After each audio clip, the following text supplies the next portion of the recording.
தாய்லாந்தின் சோங்லாக் மாகாணத்தில் உள்ள ஒரு பாடசாலையில் 18 வயது இளைஞர் ஒருவர் நடத்திய துப்பாக்கிச் சூட்டில் 34 பேர் கொல்லப்பட்டனர். அந்த நபரின் சகோதரி அதே பாடசாலையில் படித்து வந்ததாக தெரிவிக்கப்படுகின்றது.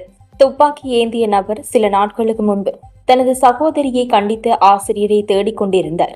சம்பவம் குறித்து போலீசார் தற்போது விசாரணை நடத்தி வருகின்றனர்.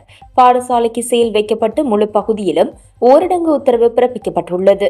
துப்பாக்கிச் சூட்டுக்கு பிறகு தாக்குதல் நடத்தியவர் பல மாணவர்கள், ஆசிரியர்களை பணைய கைதிகளாக பிடித்தார்.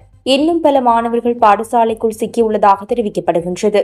சம்பவ இடத்திலிருந்து தப்பிய ஒரு பாதுகாப்பு காவலர் தாக்குதல் நடத்தியவர் பாடசாலை அதிபரையும் சுட்டுக் கொன்றதாக தெரிவித்தார்.